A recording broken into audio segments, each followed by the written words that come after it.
They didn't lose you by accident. They let you go on purpose. And not because they didn't care, but because caring would have forced them to look in the mirror. And the mirror terrified them. You see, people who live in denial don't want reflection. They want distraction. They don't want honesty. They want comfort. They crave the illusion of innocence, even if it means turning you into the villain. They didn't forget what they did to you. They remembered every word, every silence, every moment your eyes dimmed. They were there, fully present, when they watched you fall apart. And still they said nothing. Not because they were unaware, but because acknowledgement is the first step toward guilt. And guilt requires conscience, and conscience threatens their illusion. So instead of accountability, they chose amnesia. Not the kind that erases memory, but the kind that erases responsibility. They remembered, but they rewrote. They saw, but they edited. They hurt, but they justified. Carl Jung once said that people will do anything, no matter how absurd, to avoid facing their own soul. And he was right, because when truth threatens ego, denial becomes survival. They didn't walk away because you were too much. They walked away because you were too clear, too awake, too honest. And nothing terrifies a person living behind a mask more than someone who sees through it. They didn't silence you by mistake. Silence was the strategy, because silence is control. It forces you to fill the gaps. It makes you question your perception, your memory, your worth. You replay the moment, you rewrite the story, you search for the version where you could have saved it. And in that search, they win. Not because they're powerful, but because you gave their absence meaning. You gave their silence a voice. But here's the truth. Their silence never had wisdom in it. It had cowardice. Because silence is easy when you're guilty. Silence is easy when the truth would collapse the image you've spent your life performing. Jung called this the shadow, the unacknowledged side of the human psyche. The part that hides our shame, our fear, our cruelty, our envy, our hunger for control. Most people spend their lives polishing the mask instead of cleaning the mirror. They smile, they charm, they perform. But underneath, the shadow grows. And when it becomes unbearable, it demands release.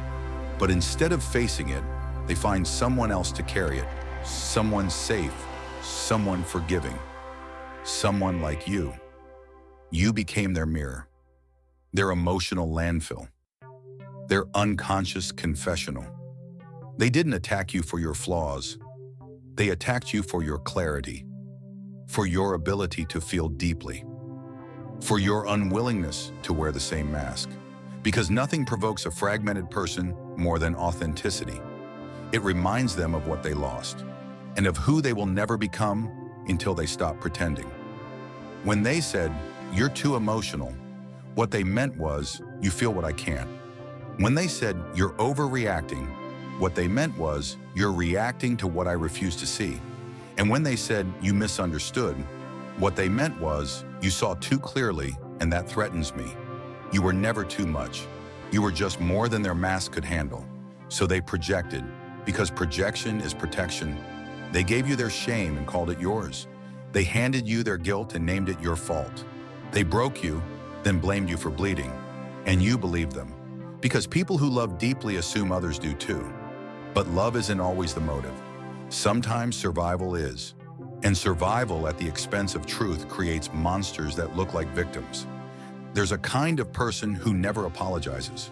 Not because they don't understand what they've done, but because admitting fault would collapse their entire identity. They live in what Jung called the provisional life, a life built on the scaffolding of performance. They don't grow, they maintain. They don't reflect, they rationalize. They don't connect, they manage. Every word is a defense, every smile a disguise. And when the truth knocks, they don't open the door. They move houses. You saw the cracks in their mask and mistook it for vulnerability. But it wasn't vulnerability, it was leakage. The shadow had started to show. And instead of facing it, they turned you into its container. You became the enemy, not because you hurt them, but because you held up the mirror. And the mirror doesn't lie. Jung wrote, "What you resist not only persists, but grows." And so they resisted guilt. And guilt grew into cruelty. They resisted accountability, and accountability grew into manipulation. They resisted truth, and truth turned into silence. They thought bearing the shadow would kill it, but the shadow doesn't die. It waits, and when ignored long enough, it takes over. Their silence was never peace. It was punishment, a psychological war disguised as calm, because silence forces you to do the emotional labor they refuse to do, to explain, to fix, to rationalize, to heal. And while you fought for understanding, they rested in denial. You see, they didn't just erase you, they replaced you with a story that made them the innocent one. They needed that narrative to survive, because to lose innocence in their mind is to lose identity. But innocence built on denial isn't purity, it's paralysis.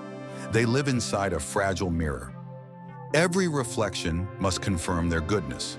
Every contradiction must be erased. Every confrontation must become your fault. You were never dealing with a person. You were dealing with a performance, one terrified of ending. And here's the most painful truth. They didn't walk away healed. They walked away haunted, because no amount of denial can silence the soul forever. Conscience doesn't disappear. It only waits. And it waits in the cracks of their quiet nights, in the faces of the people they use next, in the reflection they still refuse to see. You will heal long before they ever begin, because healing requires honesty, and honesty requires courage. This is your awakening. The moment you stop confusing silence with peace, the moment you stop mistaking avoidance for healing, the moment you realize they didn't break you to destroy you, they broke you to avoid themselves. Because what they couldn't face in the mirror, they tried to bury in you.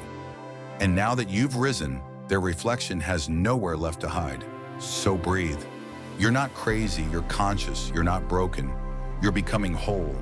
Because what they erased, you've begun to remember. And remembrance is resurrection. This is not your ending, it's your return to truth, to clarity, to yourself. Soft pause. Carl Jung once said, "One does not become enlightened by imagining figures of light, but by making the darkness conscious." And you, by facing the darkness they ran from, have already begun to become the light they never had the courage to see.